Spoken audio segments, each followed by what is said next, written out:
Awesome. All right. So welcome everyone. For those of you who couldn't attend MozCon last week, Moz hosted another one virtually this year as we could not do it in person. We had attendees from over 35 countries. There were networking rooms. We had 23 experts with awesome presentations, sharing mind-blowing insights. We had exclusive product announcements and even a virtual photo booth. I'm Ola. I work with Moz, and I was one of the co-MCs at this year's MozCon Virtual. And I am joined today by three of the smartest SEOs in the world and three of our MozCon speakers to chat about all the exciting news that came out of MozCon. To get started, would you be able to tell me, for those who don't know, who you are, what you do, and your history with MozCon? We'll start with Lily. Hey everyone, thank you so much for having me. My name is Lily Ray and I'm the Senior Director of SEO and Head of Organic Research at Amciv Digital, formerly Path Interactive. So I lead the SEO team and I also double as our kind of in-house Google researcher, and I publish a lot of articles and do a lot of speaking about what Google's up to. And my history with MozCon is I've been going, I think technically this would have been like my 6th or 7th year, so I'm a big fan. Awesome. Next up, Kameron. Yeah. Hey, everyone. My name is Cam. I am currently a content marketing lead at Shopify. And I think this was my fourth MozCon, but it's my first time presenting. So it was fun being on the other side of things this year. All right. And Pete. Hey all, I'm Pete Meyers, aka Dr. Pete. I am the marketing scientist for Moz, which means whatever it means on any given day. I work on product research and research some of what Google does, like Lily Ray. I just realized this is my 10th year speaking at MozCon. I thought it was 9 until today, actually. And I've been involved with Moz full-time for 5 years, but part of the community for going on 15. So been a long run. Awesome. Happy Moz anniversary. I guess that was last week. But should have realized it last week, but I will. Yeah, awesome. All right, so let's dive right in. I'd love to hear from each one of you. There was so many awesome things that were discussed last week. What are some of the biggest takeaways you had at this year's MozCon? So for this one, we'll start with Cam. Yeah, definitely. Lots of great talks. It's hard to choose, but I think some of my favorites were Casey's and Will's. They both talked a lot about kind of being counterintuitive and going counter to convention and intellectual humility and just kind of always being in that testing mindset. I think that's really important for marketers to understand. Like we can never really truly be out of that testing mindset. It's always something that we're going to need to test and learn and see what works on our unique site. Rather than just kind of blindly following best practices. So I really liked both of their talks for that reason, because I think like at the crux of them, the heart of them was just that, like, we're always going to be in that testing. We're always learning. We're never going to be able to say like, these are the best practices and that's it. I'm done learning. So I really liked them both for that reason. All right, awesome. And for people who are not that, used to testing, what would be a way you can say they can get started with that? Like running just tiny little tests? Yeah, I think it's, you can start on whatever kind of stuff you're already working on. I know one of Casey's examples was, there was like best practices or convention says that like having the number 7 or this type of title is always going to perform better. And she's like, well, we have a post on our site where it's the top viewed post on our site and the number was 14 and it's not as long as people say it should be. So I think even just like looking at what best practices are listed and out there and kind of comparing that to your own site and saying like, does this match up with what I'm seeing? And kind of then from there, diving in further. You can always test simple things like, if you're writing blog posts every day, like try something new, see if that performs better, worse. So just kind of starting with what you're already doing and maybe doing something slightly different and seeing what the result is. Awesome. Thanks for that, Cam. What about you, Lily? What was your biggest takeaway from this year's MozCon? So I think the biggest takeaway was the fact that like in previous years at SEO conferences, we were much more focused on tactics and almost like hacks that we could use to rank better.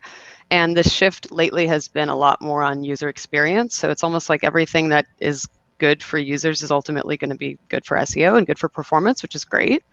I think that, Cyrus talked about it with like the long click and whether that's a ranking factor, but ultimately like the things that he was doing to optimize for the long click are also really good for users as well.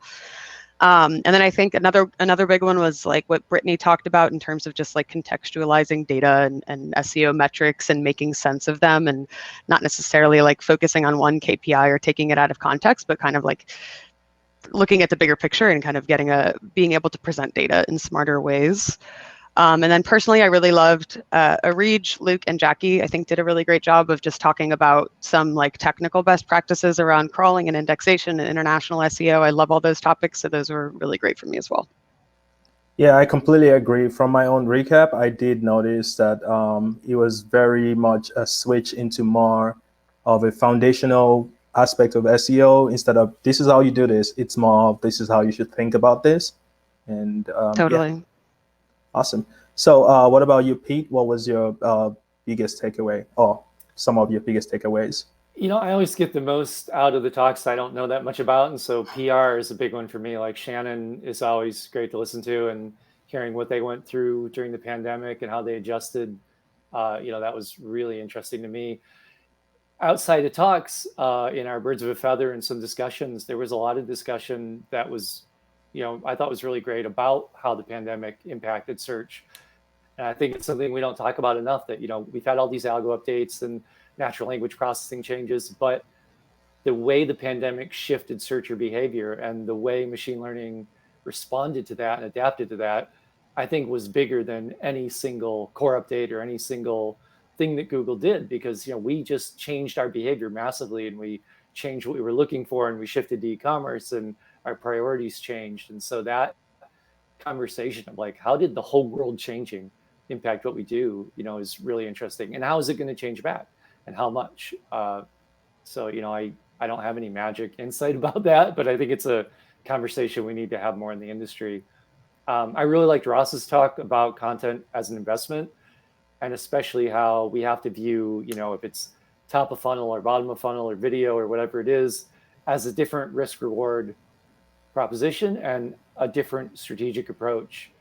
And I think what I liked about Ross's talk, oddly, was I disagreed with a lot of his risk reward calculations. Like, there's a lot of things Ross said where I'm like, no, I like tools are great, and we do this and we do that.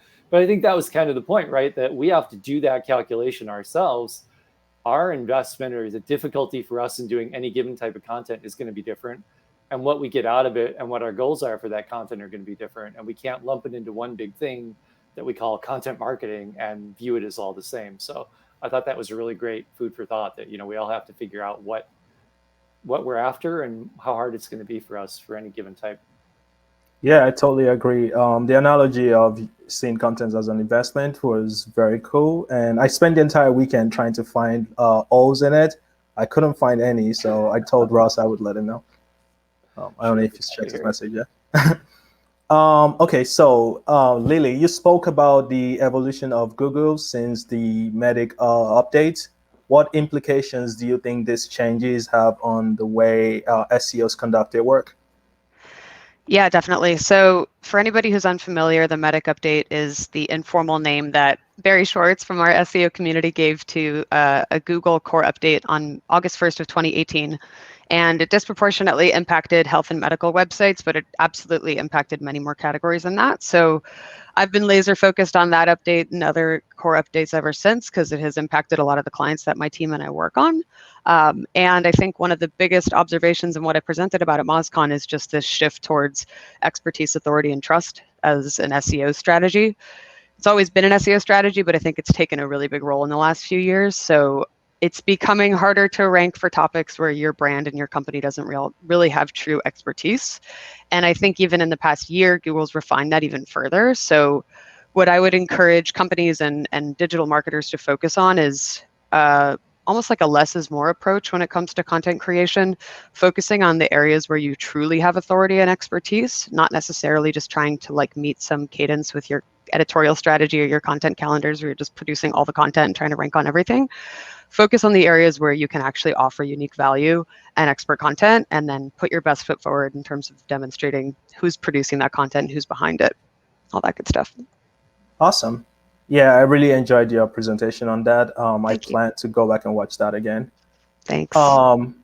So given your research and the history of Google's updates up to this point, what do you think is the next step going forward, and how can SEOs prepare? It's getting increasingly competitive. Even with this last core update in July, I feel like there's been yet another shift towards even more authoritativeness for certain topics. So it's like, again, like it's going to be harder, I think, to write about all the things and expect to see rankings and traffic for all the things. I think it's more important to really do a gut check and recognize the areas where your brand truly has a unique selling proposition or unique value, and making sure that's demonstrated throughout the content. And I do think that Google's doing a lot more with recognizing like the individuals who work at companies and have actual authority on certain topics. For example, like updates that Google's making with the knowledge panel and things like that. So the more that you can do to think about who the real experts are at your company and just make sure that that information is conveyed throughout the site, I think is going to be a good forward-thinking strategy.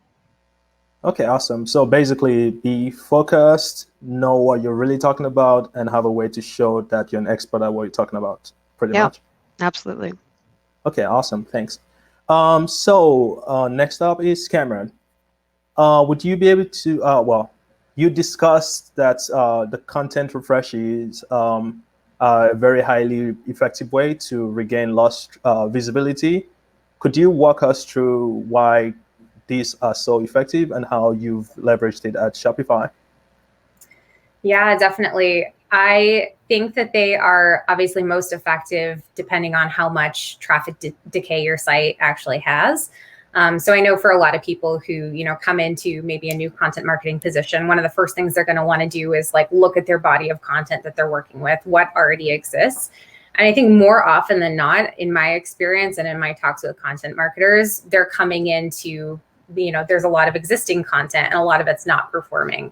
And so I think that's more of like the rule than the exception. And so like being willing to dive in and look at that is like a really important step, because I think more often than maybe we assume, there's a lot of decay going on in our sites. And if we're only focused on producing new content, then we might not get anywhere. We might not move the needle.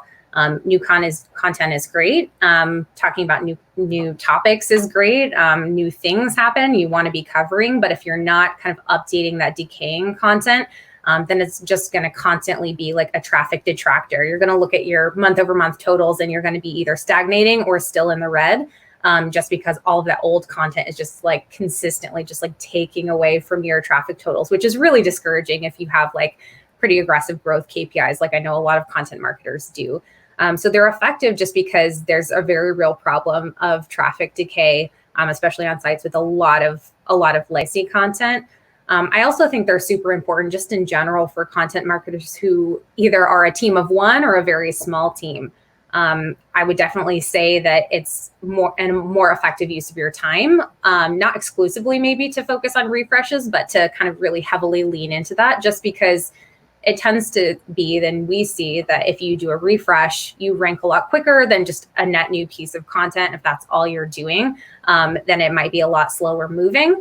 And when you have limited resources, you want to do the most impactful things. So I think, yeah, just remembering that like the more you publish, the more you have to maintain. And if you're just a team of one or a really small team, that isn't really sustainable. And so I think like leaning into refresh is a little bit more than maybe we've done in the past is probably a smart move, just because of, resource constraints and the fact that traffic decay is a very, very real thing. Right. Awesome. That actually ties nicely with what Lily just said about being more focused in your content. If you notice a decay, that's a chance to go back and clean up what you've done before instead of just creating more noise, basically. Right. Yeah. Right. So you included a Twitter poll in your presentation, and basically that SEOs only spend, you found out that SEOs spend 0 to 25% of their time on content refreshes. Did this surprise you? It did. I think, I wasn't sure what to expect. That's kind of why I did the poll. I was like, I really don't know what other people are doing.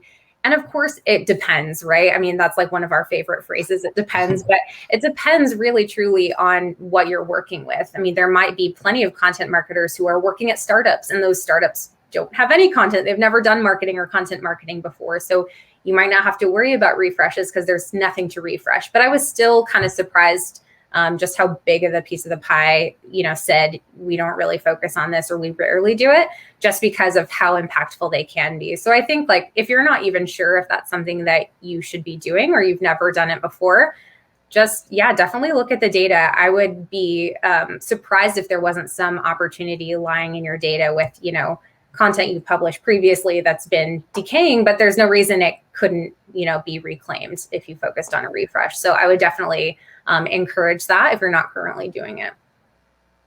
Yeah. So Ailey asked if it matters if there's if you are a small or a large business, like does the impact differ with the size of your business? Yeah, I would say, the size of the business is interesting because I think it depends on like how much traffic you're even trying to get. If you're running like a self-serve model and you need like a lot of leads and a lot of people coming into your site, I would definitely say like, whether it's refreshes or net new content, you're going to do what you need to do to kind of widen that net and widen the top of the funnel and get a lot of traffic in there. But if you're, doing content marketing for more of like an enterprise company, you might not need to do this at as high of a volume, just because it's more about quality and then quantity. So when it comes to the size of the business or like the size of the business that your business needs, I would definitely say that any kind of content production should kind of follow suit depending on how many leads you even need. And that's, leads or purchases that you need in your business model. But yeah, I would say that if you're working at a big company, chances are they've probably done a lot of content marketing before. So the bigger company, the more content probably has been done before. That's anecdotal, but I would say, definitely bigger company, usually more content, usually lots more opportunities for refreshes. Okay, awesome. And so moving on to you, Dr. Pete, or Pete, as you mentioned that you prefer to be called. So would you be able to tell us a little bit more about your presentation? I know it was from, let me get this right. It was outranking your rivals from data to action, I believe. I don't know. You might cut out just in time, so we don't know if you got it right or not. Sounds a good move. So I dug into competitive analysis and some of the work we've been doing over the last year or two. And I guess the short version of it is that as I re-explored what competitive analysis meant, the thing that kept coming up is we do these, especially competitive keyword analysis and ranking analysis, we do these mega spreadsheets, we do these sort of mega dumps, and we end up with this giant list of keywords that are some kind of intersect of our competition and what they're going after, what they're ranking for that we're not. And it's often not particularly relevant. It's maybe not stuff that we care about. And it's not very actionable. You can easily end up with hundreds or thousands or tens of thousands of keywords to go after. And it's not realistic. And it's especially unrealistic in a bigger company environment where maybe you're going to hand that off to a content team, or someone who isn't going to really take the time to understand the context of all that, or isn't going to bother because they just see this data dump and go, oh, thanks, that's nice. And they don't know what to do with it. And we've talked to a lot of teams where that happens. So I got into a process we've been exploring. And I guess the short version is this more of a focused approach where instead of this giant lump of keywords, that we're seeing how those keywords group into topics. We're understanding, to Cam's point, what we've written about that in the past and whether maybe it's outdated or underperforming or just isn't targeted to what we expected, or maybe we're diluted. We've got 7 posts on the same topic and we've never really combined them. And then, of course, what our competitors, what pages they're ranking for. And so understanding it more on a page level and so I did an experiment where I kind of did 3 of these, and I had a cluster of keywords. I had my best ranking pages and my competitors' best ranking pages. And it really gave me a way to target an idea and to know what I needed to improve on. And what was nice about it too, is it gave me a way after the fact to go, you know what, this didn't do what I wanted it to, but that's because this old post that's outdated is outranking me. Maybe I need to 301 redirect. Maybe I need to link those. Maybe I need to build kind of this topical hub that combines 7 of these posts that I want to keep them all active, but maybe there's one place somebody could land to go to all these. And so it really gives you a more strategic approach to evaluate your content and to evaluate what you're going after, instead of, hey, here's 1,000 keywords, write 1,000 pieces of content, which won't happen, and you're not going to get results. So this segued into the Moz pitch, which is that we are working on tools to do this, and we have a beta, a closed beta coming, I hope, end of this month, early next month, called True Competitor, which is essentially analyzes your SERPs and tries to look at who your most relevant online competitors are, and factoring in authority so that we understand who's relevant and who is achievable, and giving you a better picture of what you're really up against. And then later in the year, competitive gap analysis tool, which will help you understand the keywords and content that you're competing against in an organized way. So to see that, hey, these related keywords about this topic are all things you're competing against, and these are the pieces of content that are doing the best, including your own, and to help give you kind of an action plan for how to go after that, and not just that giant data dump. So we're hoping in the fall, we'll see. I get ETAs day by day, but one beta going out soon. Awesome. I'm especially excited for the True Competitors one, because from talking to our customers, I know that's something that people have needed for a while. And even during MozCon, a lot of people seem to be excited about it. So looking forward to that. Also, what does this mean for the future of Moz based on, our pipeline of products that we're releasing now? I think this kind of reiterated the idea that ultimately keyword research and rankings and all these things strategically go back to content. And we've had a content tool in the past, and, it's difficult to have multiple product lines. And we've had some missteps, trying to figure out how to juggle that. But what's funny is we end up heading back that route, that, eventually you're going to create content to do this. You're going to create content to try and compete. You're going to create content to target keywords. You're going to create content to rank. And so helping people better understand all the things we do, whether it's links or keywords, in that context. And so Rob Boosby, we launched 2 alpha tools that are proof of concepts, topical link finder and the on-page keyword grouper. And that's kind of the common theme of those, is trying to understand how the links you're going after, how the keywords you're targeting focus on specific topics and how they group, and how many topics or keywords you can go after with one page. And this gets into exactly what Lily Ray was talking about. Like, we're not targeting these individual keywords. As Google gets better at NLP, ranking for one head keyword might mean thousands of long tail variations. Sure. And we need to understand that as a concept and as a topic, and target more naturally, speak more naturally, write more naturally, and understand that could mean we rank for hundreds of keywords instead of that one big vanity thing we're chasing after. Yeah, I'm really excited about that tool, because everything you just described is like what my team does manually all day, every day for our clients. And like, especially the point where you mentioned, having 10 different articles for 10 different keywords or something like that. That was such an effective strategy like 5 to 10 years ago in the SEO world. And now we're running into problems with clients that have, especially during these core updates, where like a lot of that content seems to be impacted negatively because it's just not thorough enough, or it's not hitting on enough, it's not comprehensive enough. So what we're doing is, for many of these sites that have published, thousands of articles that are just not really meeting the mark, and maybe they've talked about the same thing on 15 different pages, we're looking for opportunities to consolidate those and make it one big comprehensive page. So it's exciting that the tool will help us with that process. I think the pandemic kind of surfaced it too, because you can have a page that really hyper targeted, COVID-19, for example, and a bunch of higher authority pages that only talk about coronavirus are ranking for that. Right. Because Google understands that that's the same thing. And you yeah. don't have to have laser targeted that and put it in your title tag and everything else. And they just said that about the new, is it MUM, one of the new models, that it went out and found 800 variants of vaccine names and was able to understand that they were all highly related. And so, like, the upside of that is we don't have to target every little thing. The downside of that is that the highly authoritative sites that aren't laser targeting it are suddenly ranking for those things and outranking us. Absolutely. So we got to fight harder and smarter. That's awesome. That's more another reminder of why less is more. I think that's the theme that we're seeing more and more with SEO.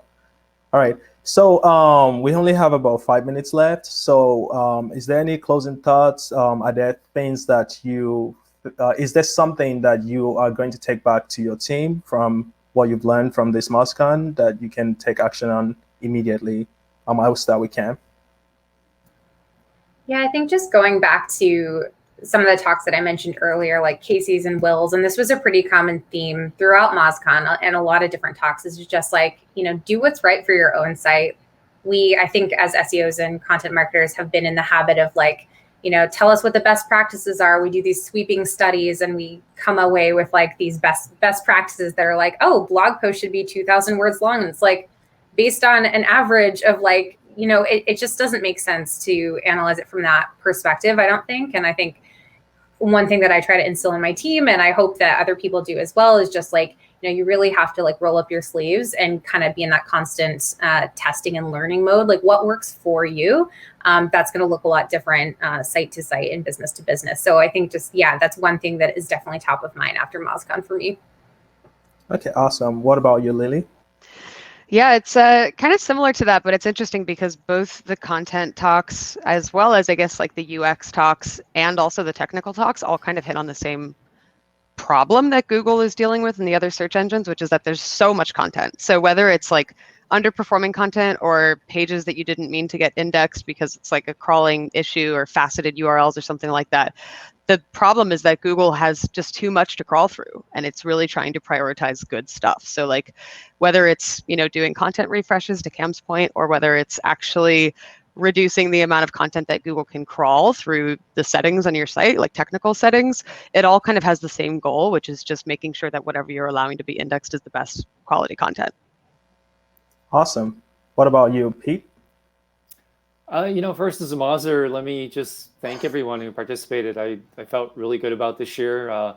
Last year, our first year remote was hard. We had little hiccups and all the adjustments we had to make, and come a long way. And this year was great. So I want to thank everybody involved. And I think this is our, 12th, 13th year. We had Moz training before official MozCon, and now we've been 2 years remote. And I hope if it's safe, we're planning to see everybody in person next year, and it'd be great if we can.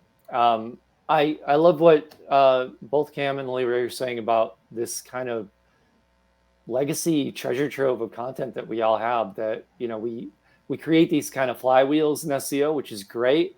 But at some point you expect it to kind of just keep producing, and it doesn't, and things get harder. And we go, oh, we got to create something new. We got to do this new thing. We got to pitch the shiny, to somebody, the big and shiny, my friend used to call it.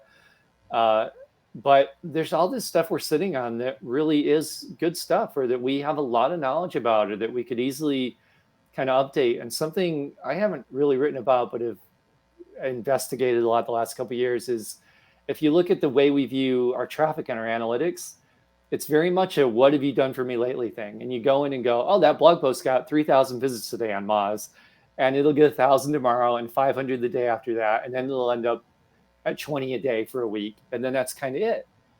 And that's what analytics shows us, that window into like this week or this month. And we ignore that post that's getting 50 a day every day for a year, that after 2 or 3 months, like completely outpaced anything new we're writing. And so how do we get a window into that? And how do we do this kind of evergreen audit and see what maybe we're doing well, that we could get up to 100 or 200 a day and really revitalize, and, not to take that stuff for granted, because we rush off to the new stuff real fast. And the same with tactics, NLP or EAT or whatever it is, they're all great, or Core Web Vitals, but they're all one piece, and we can't get too distracted. That's a very great point. And that's a good place to end this. The time went by really fast, but I really appreciate 3 of you stopping by today and sharing your insights. If people are trying to learn more about you and follow your work, where should they follow you on? Whoever wants to go first. I'm mostly on Twitter, Cami_Jenkins, if you'd like to follow me there. Awesome. Same here. Lily Ray NYC on Twitter. And Yep, I think we're all the same. Dr_Pete on Twitter, or of course on the Moz blog. All right, awesome. Thank you, all of you, for joining us. And for the viewers, the MozCon bundle is now available. All of the things that were mentioned today were completely covered in those presentations in way more detail than we're able to cover in 30 minutes today. So go get those for the amazing insights that were shared by our 23 speakers at this year's MozCon. And the ticket for the next year, which will be in person, I'm so excited. I love the virtual one this year, but I'm excited for us to be able to meet in person again next year. I don't know when that will be available for sale, but keep checking moz.com/MozCon, and also Moz on Twitter, Facebook, Instagram, or wherever you use, and you will get an update when the tickets are available. And thank you.